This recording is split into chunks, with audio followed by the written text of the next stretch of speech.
Hello everyone, once again we are here, and today we are here with Daniela Vega, the star of the Oscar-winning film A Fantastic Woman. Welcome Daniela, thank you for being here today. Well, hello, thank you for having me. Daniela, you play Marina in the movie, a woman that has to face a lot of discrimination.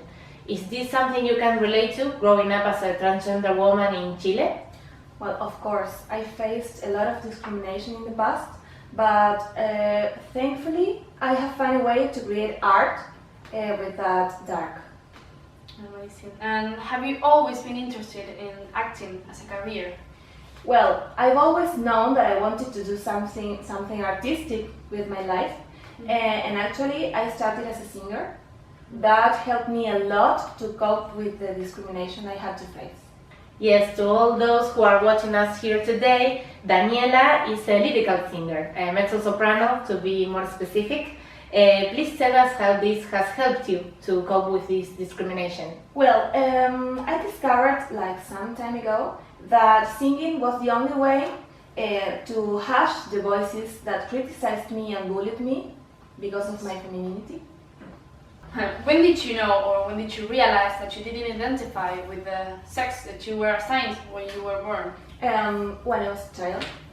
I felt like I had to keep a secret about myself, but I didn't know what it was. I couldn't put a name on it until I got in touch with the concept of transgender. That was the non-return point, and I knew then that I wasn't alone. Yes. Yes, we have heard you say in several occasions that you don't deny the little boy you once were. You are the same person, but much happier. How have you been able to reach this point in your life in which you are at peace with yourself after all the difficulties you've been through?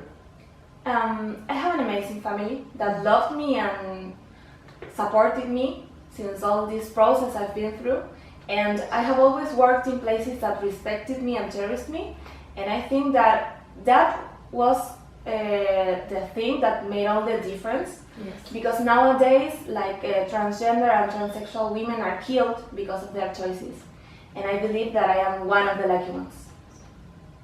That's so true, Daniela. Thankfully, society is changing.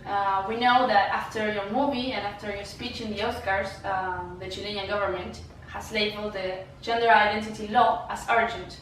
Do you think this is enough, or do you think there is more to be done?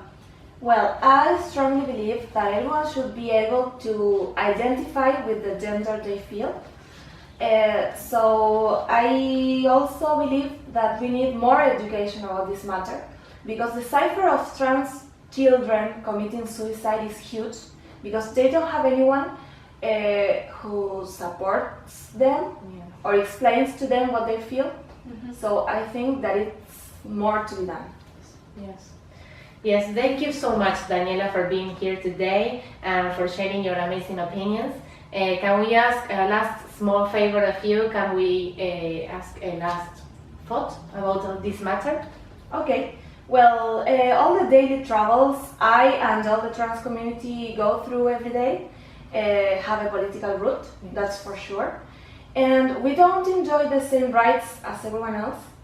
And as I'm here, I would like to ask people why, and politicians also, because they are a very important part of it, why is it, and who says that I can't be the woman I want to be? Thank you very much for being here today, and see you in the next edition.